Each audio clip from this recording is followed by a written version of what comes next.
إضافة إلى أنها أول دورة تنعقد بعد اكتمال الإصلاحات الجوهرية التي قيم بها لتطوير المنظمة ورفع التحديات الجديدة والعديدة التي تواجهها. وهنا لا يفوتني أن ننوه بالجهود المبذولة من طرف الأمانة التنفيذية لمنظمتنا والخبراء ومكاتب الدراسات لترجمة هذه الإصلاحات في خطة استراتيجية وبرامج عمل طموحة. وأغتنم هذه الفرصة لتسليط الضوء على إنجازات منظمتنا التي يبلغ عمرها أزيد من 50 عاما في مجالات الأمن الغذائي والتحكم في المياه والوصول إلى الأسواق ومكافحة التصحر والتغير المناخي في منطقة الساحل وغرب إفريقيا. وتمشيا مع المثل العليا للآباء المؤسسين، يجب علينا أن نضع نصب أعيننا جعل منظمتنا أداة قوية في خدمة منطقة الساحل وتحولها إلى أرض تميز في تنفيذ التنمية المستدامة والتكيف مع التغير المناخي. إن الجمهورية الإسلامية الموريتانية كانت من المبادرين للتصدي للأزمات المناخية التي عرفتها المنظمة في العقد الأول بعد الاستقلال، ولذلك كانت من المؤسسين للجنة الدائمة المشتركة لمكافحة آثار الجفاف في الساحل في 12 سبتمبر 1973، وستظل كذلك نظرا لما يوليه فخامة رئيس الجمهورية السيد محمد ولي الشيخ القزواني من بالغ الاهتمام بالمنظمة وتطويرها والحرص الدائم على إنجاح جميع برامجها ومشاريعها الرائدة، ويتجلى ذلك في العناية التي يمنحها حكومة معالي الوزير الأول السيد المختار والجاي للتعاون المشترك في المنطقة. أيها السادة والسيدات، لا شك أنكم تدركون أهمية التنظيمات الإقليمية وإسهامها الكبير في خلق ديناميكية تعزز الأمن الغذائي والتغذوي لمجتمعنا في سبيل تحقيق السيادة الغذائية، والتي أصبحت هدفا لا مناص من تحقيقه وفق برامج فخامة رئيس الجمهورية محمد ولي الشيخ القزواني طموحي الوطن. وهنا يجب التذكير بأن الإنتاج الزراعي في منطقتنا يعتمد بنسبة 95% على التساقطات المطرية المتذبذبة في كمياتها ومواعيد هطولها نظرا لتأثير التغيرات المناخية. ورغم ذلك تزخر منطقتنا بموارد مائية سطحية وجوفية هامة، غير أن استغلال هذه الموارد يبقى دون المستوى إذ لا يتجاوز 10%، هذا في حين لا تتجاوز المساحات المروية نسبة 15% من الأراضي الصالحة للزراعة. وفي مواجهة عدم انتظام هطول الأمطار الذي يهدد الإنتاج الزراعي واستمرار الأزمات الغذائية والتغذوية، برز تطوير الري كبديل واعد لتأمين الإنتاج الزراعي وزيادته بشكل مستدام. وهنا تبرز أولوية التحكم في المياه الموجهة للأغراض الزراعية بهدف إرساء قواعد لزراعة مستديمة وقادرة على الصمود في مواجهة التغيرات المناخية، مما سيسهم في الأمن الغذائي سيساهم في الأمن الغذائي والتغذوي وكذا النمو الاقتصادي. ومن هذا المنظور يجب اغتنامها جميع الفرص لتنفيذ السياسات والاستراتيجيات المناسبة بهدف جعل أنظمتنا المروية فعالة ومستدامة، وهو ما يجب أن يجسد فيما يلي: الالتزام الصارم لإعادة توجيه أولويات الاستثمار بشكل أساسي لصالح تطوير أنظمة مروية مستدامة وقادرة على الصمود، دعم الدول في تعبئة التمويل لتحسين وتطوير نظم الري والبحث عن شراكات جديدة في مجال التحكم وإدارة المياه. وفي هذا السياق يتعين علينا أن نعمل مع شركائنا في إطار ترتيب الأولويات التنموية بوضع الري على أعلى سلم الأولويات كضامن لمكافحة انعدام الأمن الغذائي والتغذوي وزيادة الدخل المنتجين الزراعيين، وذلك دون التقليل من أهمية برامجنا ومشاريعنا الحيوية المشتركة والتي أعطت نتائج إيجابية في مختلف المجالات. أيها السادة والسيدات، إن انعقاد هذه الدورة في ظرفية خاصة من حيث بروز تحدي توفير الغذاء في ظل الأزمات مختلفة الأسباب والسياقات، والتي يعد التغير المناخي أحد أهمها وأكثرها تأثيرا على نظمنا الزراعية، يتطلب حشد كافة الإمكانيات المتاحة لمنظمتنا وشركائها لرفع هذا التحدي وتحقيق السيادة الغذائية من خلال منظومة زراعية فعالة ومستدامة. وهنا لا يفوتني أن أختم هذه الفرصة لأعرب عن عميق امتناني وشكري لجميع الشركاء الفنيين والماليين لمنظمتنا. وفي الأخير اسمحوا لي أن أترحم على روحي المدير العام لمعهد أقرمت الذي قادرنا فجأة في الأيام المصارمة، وأطلب منكم جميعا الترحم عليه. عاشت اللجنة الدائمة المشتركة لمكافحة آثار الجفاف في الساحل. شكرا والسلام عليكم ورحمة الله تعالى وبركاته. Et de l'industrialisation agricole du Tchad, ministre coordonnateur du SILS, c'est le ministre de l'Agriculture et de la Souveraineté alimentaire de la République islamique de Mauritanie, c'est le ministre de l'Agriculture et de l'Élevage de la République du Niger, c'est le ministre délégué en charge de l'élevage du Burkina Faso, c'est, mesdames et messieurs les ministres en ligne, c'est les chefs de délégation, c'est le secrétaire général du ministère de l'Agriculture et de la Souveraineté alimentaire de la République islamique de Mauritanie, c'est le chef de file, le représentant du chef de file des partenaires techniques et financiers du SILS, c'est le représentant de la CEDEAO, c'est le représentant de l'OSS, c'est le directeur du Club du Sahel et de l'Afrique de l'Ouest, c'est le directeur exécutif du CORAF, mesdames et messieurs les représentants des partenaires techniques et financiers du SILS, mesdames et messieurs les secrétaires permanents de CONACYLS et experts financiers du SILS, mesdames et messieurs les membres du conseil de direction du SILS, c'est le président du comité d'audit, commissaire et auditeur interne du SILS, distingués invités, mesdames et messieurs. Permettez-moi tout d'abord d'exprimer au nom du SILS notre profonde gratitude au président de la République islamique de Mauritanie, son Excellence Mohamed Ould Cheikh El-Ghazouani, au gouvernement et au peuple mauritanien pour la chaleur de l'accueil et les excellentes conditions de travail mises à notre disposition afin de faire de ces instances statutaires du SILS une réussite exemplaire. Je voudrais également adresser nos sincères remerciements au ministre coordonnateur du SILS et au ministre de tutelle du SILS de la République islamique de Mauritanie qui ont œuvré à la tenue de cette session en terre mauritanienne. Je voudrais aussi remercier tous les ministres de tutelle du SILS présents et en ligne pour leur soutien à notre organisation commune. Je voudrais enfin saluer la présence de nos partenaires techniques et financiers dont l'engagement à nos côtés participe de la vitalité du SILS. Messieurs les ministres, distingués invités, l'année 2024 a été marquée dans notre région et dévastatrice dans le Sahel septentrional et des pluies insuffisantes sur une partie du golfe de Guinée. Ce phénomène inhabituel sur lequel le SILS a alerté grâce aux prévisions saisonnières nous rappelle la pertinence de la mission du SILS. Il révèle également que les phénomènes extrêmes sont des défis importants pour nos pays et posent la problématique de la gestion des eaux de surface, l'assainissement et la protection des cultures. Du reste, la 3e conférence scientifique internationale du Centre régional Agrimet, tenue à Niamey du 9 au 11 septembre 2024, sous la coprésidence du ministre coordonnateur et du ministre de tutelle du SILS du Niger, a permis de faire le point sur les tendances actuelles du dérèglement climatique et a fait de pertinentes recommandations. Au plan international, la persistance des conflits en Europe et au Moyen-Orient impacte négativement les marchés mondiaux des céréales et des intrants agricoles et la mobilisation de l'aide internationale. Face à cette situation, il faut se féliciter de l'ambition affichée par plusieurs de nos pays afin d'atteindre la souveraineté alimentaire et l'industrialisation agricole. Messieurs les ministres, distingués invités, en dépit de ce contexte difficile, le SILS a réalisé au cours de l'année 2024 ses missions régaliennes avec le soutien de ses partenaires techniques et financiers.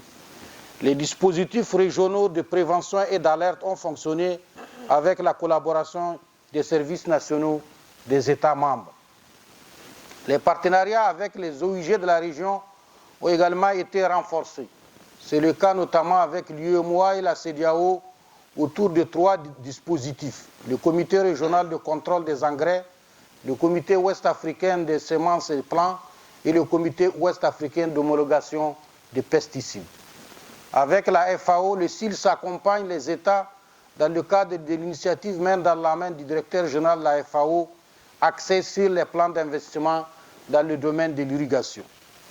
Le SILS a également activement participé à l'Expo Doha 2023 où il a organisé une semaine sur le Sahel et une réunion de plaidoyer co-présidée par le ministre coordonnateur et le commissaire général à l'Expo Doha 2023. Le SILS était également à la COP28 de Dubaï, au cours de laquelle il a animé et co-animé plusieurs événements sur les problématiques de la région en lien avec le changement climatique. Au titre des projets et programmes régionaux, 2 nouveaux projets structurants ont été lancés en 2024. Le programme régional d'appui à la sécurité alimentaire et à la résilience sur financement de l'USAID et le projet 2 du renforcement de la résilience à l'insécurité alimentaire et nutritionnelle au Sahel, financé par la BAD. Ces projets renforceront les dispositifs régionaux d'alerte et de prévention et amélioreront les conditions de vie des populations. C'est le lieu pour moi de remercier ces partenaires historiques et importants du SILS pour leur accompagnement constant. Messieurs les ministres distingués et invités, malgré des avancées significatives dans le domaine de la gouvernance institutionnelle et organisationnelle, de la délivrance des services aux États et des partenariats, le SILS reste confronté à un certain nombre de défis. Face à un contexte changeant et complexe, nous devons sans cesse nous adapter par agilité et innovation dans nos manières de travailler, de coopérer et de délivrer les services aux États et aux populations. L'appropriation de l'institution par ses États membres, qui est l'un des objectifs de la réforme institutionnelle et organisationnelle, reste à faire. En effet, malgré les engagements pris lors de la dernière conférence des chefs d'État et de gouvernement de juillet 2020, plusieurs États ne se sont pas acquittés de leurs arriérés de contribution, de leur contribution et de la contribution spéciale pour soutenir la réforme. Ce faible soutien financier des États a installé l'institution dans une précarité financière, la privant des ressources souveraines qui lui auraient permis de faire les investissements appropriés pour améliorer ses performances. C'est le lieu pour moi de rappeler à votre haute attention le rôle stratégique du SILS dans le domaine de la lutte contre les effets du changement climatique et l'insécurité alimentaire à travers l'expertise qu'il a développée depuis une cinquantaine d'années et la reconnaissance internationale de son leadership régional dans ces domaines de compétences. Le SILS constitue pour ces raisons un important instrument de coopération technique et scientifique pour ses États membres et qu'il est important de consolider. Monsieur le ministre, distingués invités, dans la droite ligne des résolutions des dernières sessions ministérielles, le SILS s'emploie à faire le plaidoyer pour mobiliser les financements dans le cadre de la mise en œuvre de son plan stratégique 2050 et de son plan de travail 2023-2027. Le forum de haut niveau sur le pastoralisme Nouakchott +10 qui se tiendra à partir de demain s'inscrit dans cette volonté d'optimiser la mobilisation autour des enjeux majeurs de la région. Dans le même ordre, nous espérons tenir Dakar +10 sur l'irrigation au cours du premier semestre 2025. 3 nouveaux projets sont en cours de négociation.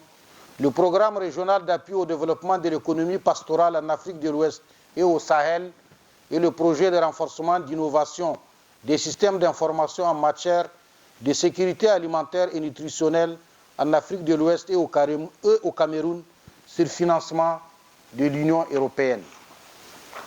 Le projet de développement, résilience et valorisation de l'eau en Afrique de l'Ouest, initié par la Banque mondiale et qui comprend 3 piliers dont l'irrigation avec la capitalisation des acquis du projet d'appui régional à l'initiative de l'irrigation au Sahel, Paris. Le forum de Dakar nous permettra de consolider le processus de construction de ce projet. La phase 2 du projet élevage et pastoralisme intégré et sécurisé en Afrique de l'Ouest, financé par l'Agence française de développement, est également en cours d'élaboration. Il permettra de consolider les acquis de la phase 1,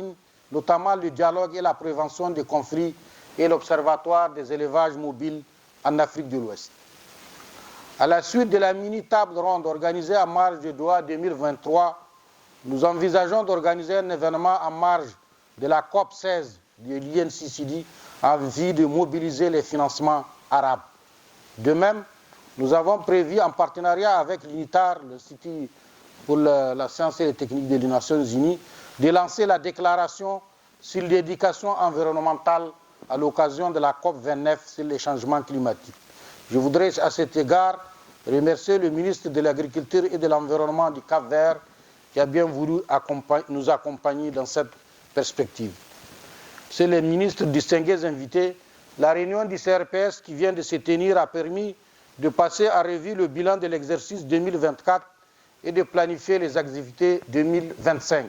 C'est le lieu de féliciter les secrétaires permanents de CONACYLS, les experts financiers, les auditeurs et les membres du conseil de direction du CIRS pour leur engagement et la qualité des résultats obtenus. Je voudrais terminer mon allocution en réitérant nos sincères remerciements au ministre de tutelle de la République islamique de Mauritanie, à son équipe pour le soutien et les dispositions prises. Je vous remercie de votre aimable attention. Monsieur le ministre de l'Agriculture et de la Souveraineté alimentaire de la République islamique de Mauritanie, Messieurs les ministres de tutelle du CIRS et leurs représentants en présentiel et en virtuel, Mesdames et Messieurs les membres du gouvernement de la République islamique de Mauritanie, Monsieur le secrétaire exécutif du CIRS,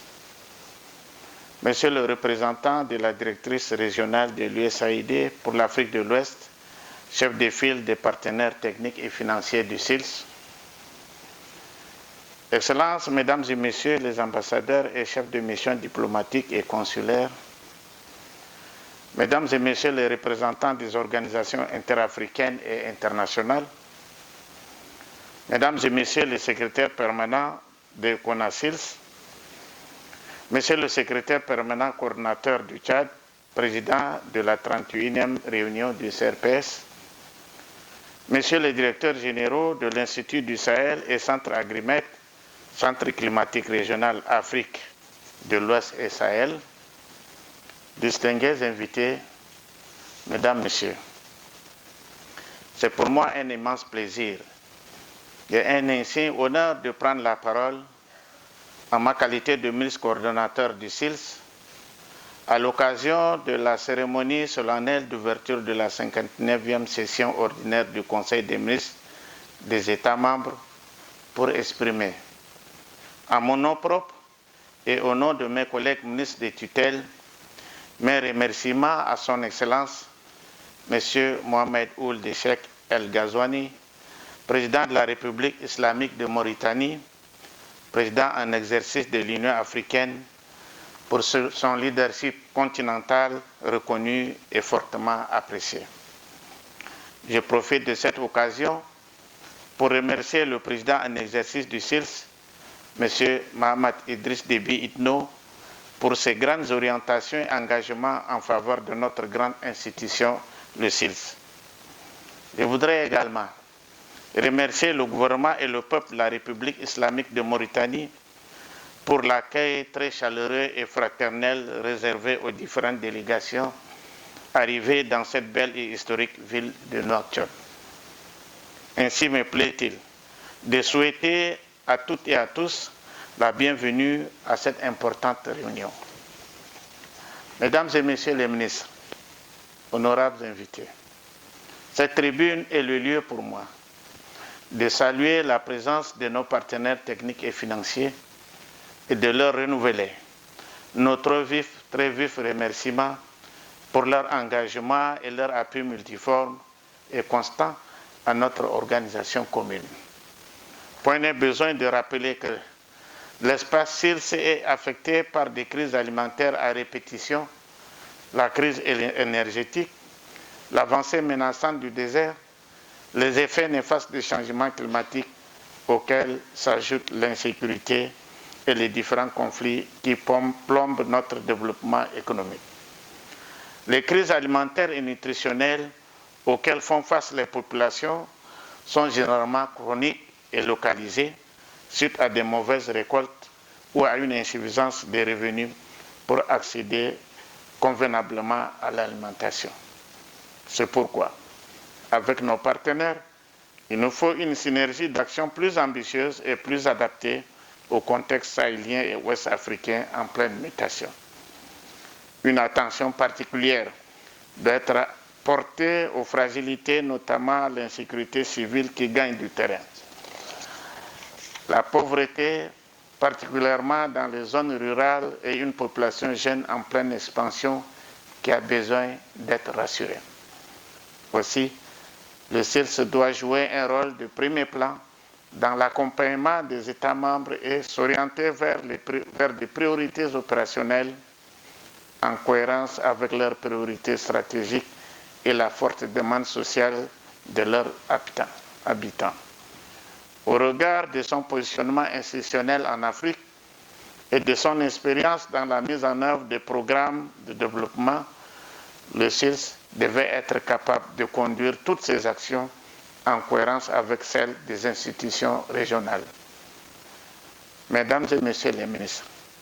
honorables invités, l'impact des actions du CIRS est aujourd'hui perceptible dans plusieurs secteurs de la vie économique de ses États membres et de la sous-région, en particulier dans les services nationaux de l'agriculture, de l'élevage, de l'environnement, des ressources en eau, de la météorologie et du renforcement des capacités humaines de nos États. Dans ce cadre, je note avec fierté le rôle accru du CIRS dans la mobilisation des ressources pour la mise en œuvre de nombreux projets et programmes en vue de renforcer la résilience des populations vulnérables de nos États. En effet, au cours de ces 2 dernières années, le CIRS a poursuivi avec succès l'exécution des programmes engagés dans le domaine de la sécurité alimentaire et nutritionnelle, la gestion durable des terres et l'adaptation au changement climatique et la maîtrise de l'eau en conformité avec son plan de travail 2023-2027. La mise en œuvre de ces différents programmes a permis de consolider la notoriété du CIRS en tant que leader technique et scientifique au cœur de la résilience des populations sahéliennes et ouest-africaines. Nous devrions légitimement nous en réjouir et travailler à pérenniser tous les acquis engrangés par notre institution commune. Mesdames et Messieurs les ministres, honorables invités, cette 59e session ordinaire du Conseil des ministres du CIRS va dans la sérénité et la courtoisie examiner au cours de ces travaux des questions de grande importance. Donc, le rapport du secrétaire exécutif du CIRS, le rapport de la 31e réunion du comité régional de programmation et de suivi. Je ne doute pas un instant que notre instance va examiner l'ensemble des sujets avec toute l'attention et la célérité requises afin que les décisions importantes soient prises pour l'intérêt des populations de la sous-région sahélienne et ouest-africaine. À l'évidence, nos débats seront focalisés sur le processus de réforme de l'institution, le rétablissement progressif des équilibres financiers dans les prochaines années et la quête de nouveaux partenaires. De nos débats que je souhaite très constructifs, il doit en ressortir des évidences telles que la nécessité de parachever la mise en œuvre de la réforme au regard des fortes attentes de nos populations pour un CIRS résolument tourné vers l'avenir. Faut-il le rappeler? La présente réforme institutionnelle accorde une place importante aux États membres qui doivent s'impliquer fortement dans la planification et le suivi des actions de notre espace commun. À ce sujet,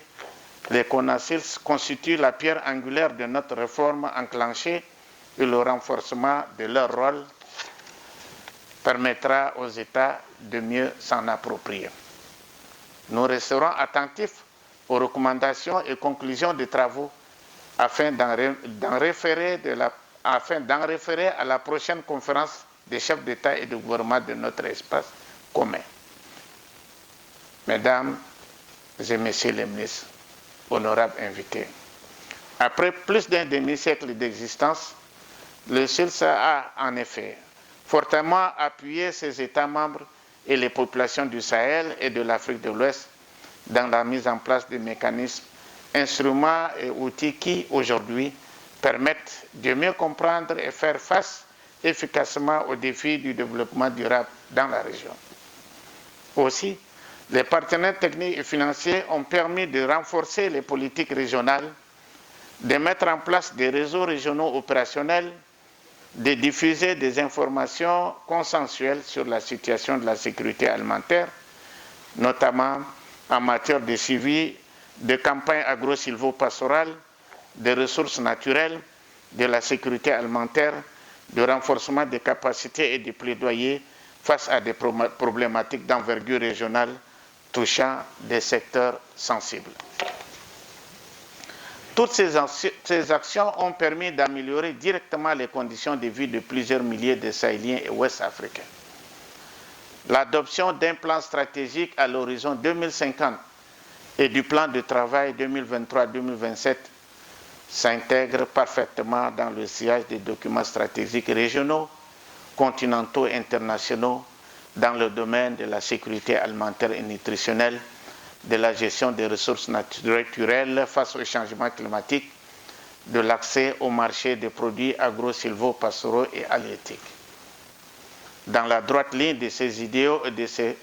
pères fondateurs, nous devons avoir à l'esprit de faire du SILS un puissant levier au service du Sahel et de l'Afrique de l'Ouest et qui transforme cette région en terre d'excellence dans la mise en œuvre des politiques de développement durable et d'adaptation au changement climatique. Mesdames et Messieurs les ministres, honorables invités, avant de terminer mon propos, je voudrais exprimer ici la profonde gratitude et les remerciements des plus hautes autorités et des peuples sahéliens et ouest-africains à tous les partenaires techniques et financiers qui appuient le SILS pour le développement durable et la résilience des populations de notre sous-région. Sur ce, je déclare ouvert la 59e session ordinaire du Conseil des ministres du SILS. Vive la solidarité sahélienne et ouest-africaine, vive la solidarité internationale, vive le SILS. Je vous remercie.